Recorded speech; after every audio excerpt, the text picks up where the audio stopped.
European కంపెనీని నమ్మి పాకిస్తాన్ ఎలా పేడలో కాలు వేసిందో తెలిస్తే మీరు కడుపు పట్టుకుని నవ్వుతారు.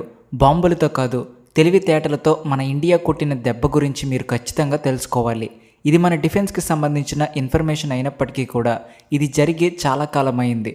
కాబట్టి ఇప్పుడు ఈ టాపిక్ డిస్కస్ చేసుకుంటున్నాం. సో మీరెవరు టెన్షన్ పడకండి. ఇకపోతే తవ్వే కొద్దీ నిజాలు బయటపడ్డట్టు ఆపరేషన్ సింధూర్లో మన ఇండియా కొట్టిన దెబ్బ గురించి రోజుకో కొత్త విషయం బయటపడి ప్రపంచాన్ని షాక్కి గురిచేస్తుంది. ఇప్పుడు బయటకు వచ్చిన ఇంకో న్యూస్ అయితే చైనాను మాత్రమే కాదు, ఏకంగా యూరోప్కే చుక్కలు చూపిస్తుంది. పిలవని పేరంటానికి వెళ్ళినట్టు ఓ 4 రోజుల యుద్ధంలో పాకిస్తాన్కు సాయం చేద్దామని యూరోప్ ముందుకొచ్చింది. కానీ మన ఇస్రో డిఆర్డిఓ దెబ్బకు వాళ్ళ ప్లాన్ మొత్తం బూడిదలో పోసిన పన్నీరైంది. మన ఇస్రో మరియు డిఆర్డిఓ కలిసి పన్నిన ఒక ప్లాన్ శత్రువు కళ్ళకు గంతలు కట్టేసింది. వాళ్ళు ఏమరపాటుగా ఉన్నప్పుడు అగ్నిగోళాల వర్షం కురిపించింది. అంతెందుకు, మన దెబ్బకు చైనాకి చెందిన 290 శాటిలైట్లు గుడ్డివైపోయాయి. ఇప్పుడు యూరోప్లో లీక్ అయిన విషయాలు మన దేశ అసలైన బలాన్ని బయటపెట్టాయి. మే 2025లో జరిపిన ఈ ఆపరేషన్ సింధూర్ పాకిస్తాన్కు 100 ఏళ్లైన మానని పెద్ద గాయాన్నే మిగిల్చింది. 4 రోజుల పాటు సాగిన ఆ భయంకరమైన యుద్ధం గురించి ఇప్పటికీ ప్రపంచవ్యాప్తంగా ఉన్న డిఫెన్స్ ఎక్స్పర్ట్స్ మాట్లాడుకుంటూనే ఉన్నారు. వాళ్లకు ఇది అంతు చిక్కని మిస్టరీలానే ఉంది. ప్రతిరోజు కొత్తగా షాక్ ఇచ్చే విషయాలు బయటపడుతూనే ఉన్నాయి. ఇది చూస్తే అర్థమయ్యేది ఏంటంటే ఇది కేవలం భూమి మీద గాల్లో జరిగిన యుద్ధం మాత్రమే కాదు, పాకిస్తాన్ కలలో కూడా ఊహించని రేంజ్లో తెలివితో టెక్నాలజీతో ఆడిన ఒక డేంజర్ గేమ్. పాకిస్తాన్ దీన్ని అసలు ఊహించలేకపోయింది. ఈ మధ్య తెలిసిన విషయం ఏమిటంటే మన దగ్గరున్న S-400 లాంటి సూపర్ వెపన్స్ని కనిపెట్టడానికి చైనా తన 290 గూఢచారి శాటిలైట్లను మన దేశం మీదకి ప్రయోగించింది.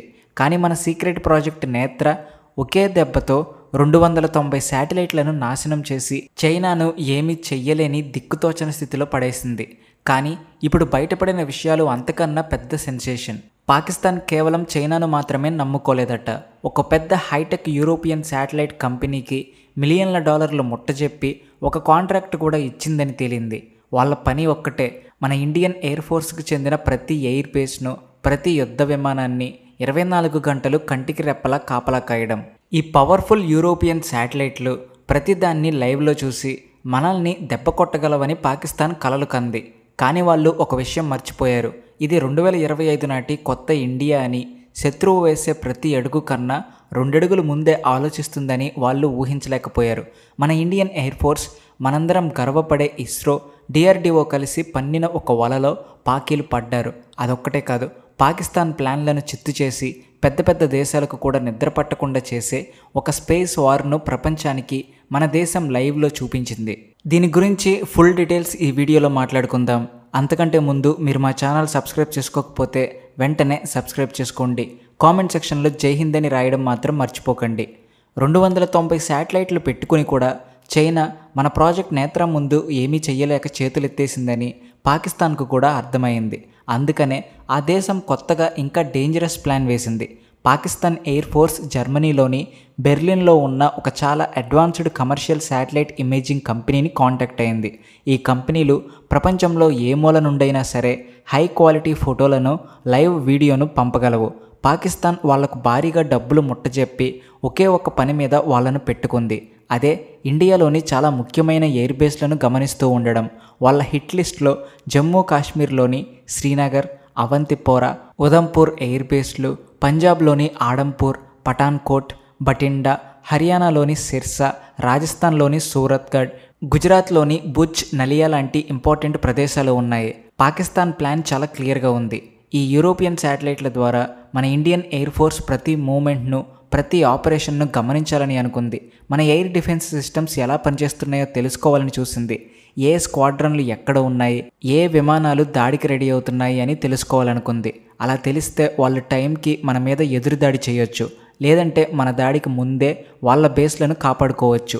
ఇది టెక్నాలజీని ఫుల్గా వాడుకునే ఒక పర్ఫెక్ట్ స్పైయింగ్ ప్లాన్. కమర్షియల్ శాటిలైట్ల మీద ఎవరికీ డౌట్ రాదని, ఇండియా గురించి ప్రతి ఇన్ఫర్మేషన్ తనకు అందుతుందని అది నమ్మింది.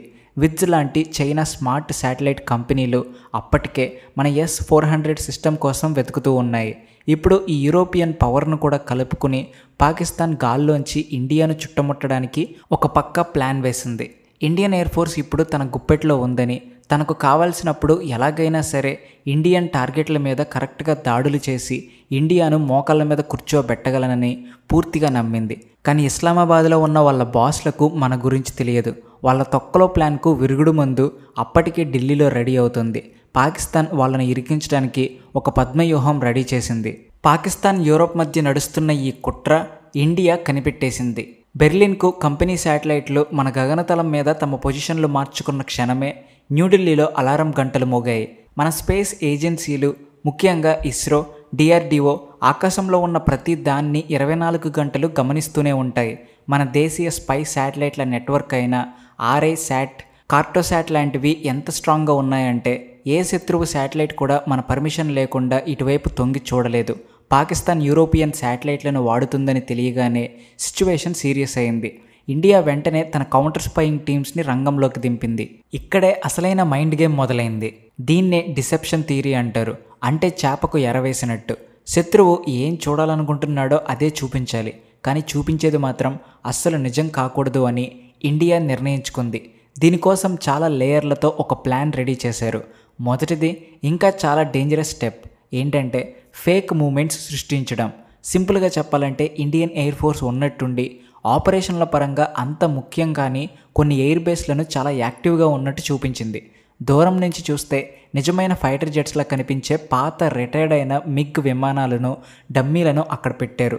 ఏదో పెద్ద దాడికి రెడీ అవుతున్నారని శాటిలైట్లు నమ్మేలా చేయడానికి ఖాళీ ఫ్యూయల్ ట్యాంకర్లను, వెహికల్స్ కదలికలను పెంచారు.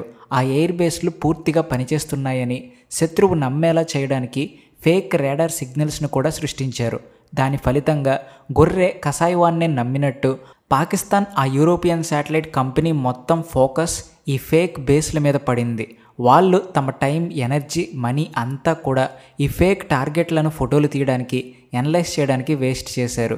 అదే టైంలో ఇండియా అసలైన కిల్లర్ విమానాలు, సుకోయిలు, రాఫెల్స్, మిరాజ్లు సైలెంట్గా ఎవరూ పెద్దగా పట్టించుకొని ఎయిర్ బేస్లలో రెడీ అవుతున్నాయి. 1971 యుద్ధంలో కూడా ఇండియా ఇదే పని చేసింది. కానీ ఈసారి గేమ్ స్పేస్ టెక్నాలజీతో ఆడుతున్నారు. రెండో ఆయుధం electronic warfare. Indian army satellite కమ్యూనికేషన్ను, ఇమేజింగ్ సిస్టమ్స్ను డిస్టర్బ్ చేసే జామర్లను, స్పూఫర్లను వాడడం మొదలుపెట్టింది. కొన్నిసార్లు శాటిలైట్లకు తప్పుడు సిగ్నల్స్ పంపారు. వాటి కెమెరాలను కాసేపు బ్లైండ్ చేశారు. దాంతో వాటికి ఇన్కంప్లీట్ ఇన్ఫర్మేషన్ అందింది. ఇది కంటికి కనిపించని యుద్ధం. ఆకాశంలో చాలా ఎత్తులో జరిగింది. ఇండియా దీంట్లో పూర్తిగా పైచేయి సాధించింది.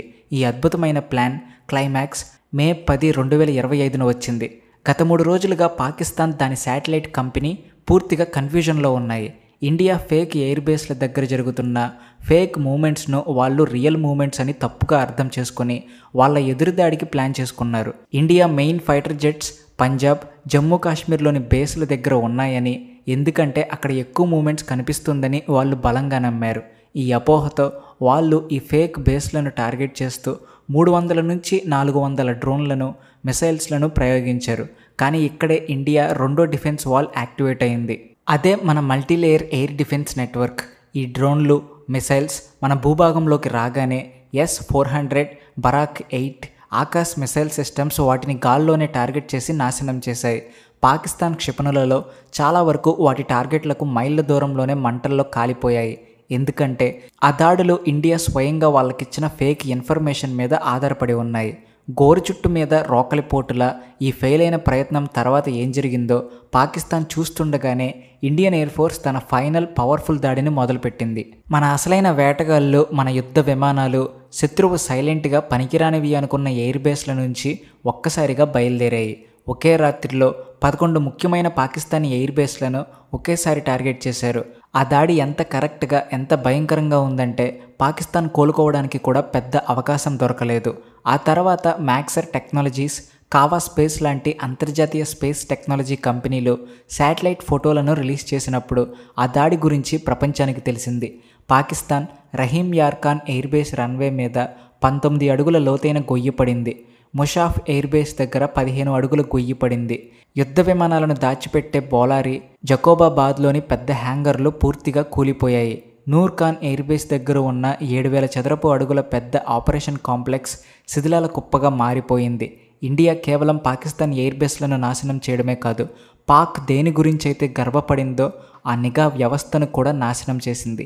ఇది ఆయుధాలతో సాధించిన సక్సెస్ కాదు, బ్రెయిన్ పవర్తో సాధించిన విషయం. శత్రువు ఏదైతే తన అతిపెద్ద బలం అనుకున్నాడో, అంటే వాళ్ళ స్పైయింగ్ కెపాసిటీ, వాళ్ళ అతిపెద్ద బలహీనతగా మార్చిన ఒక స్ట్రాటజీ విజయం ఇది. దీని గురించి మీ అభిప్రాయం ఏంటో కామెంట్ సెక్షన్లో రాయండి. అలాగే వీడియో నచ్చితే please like and share and also thanks for watching.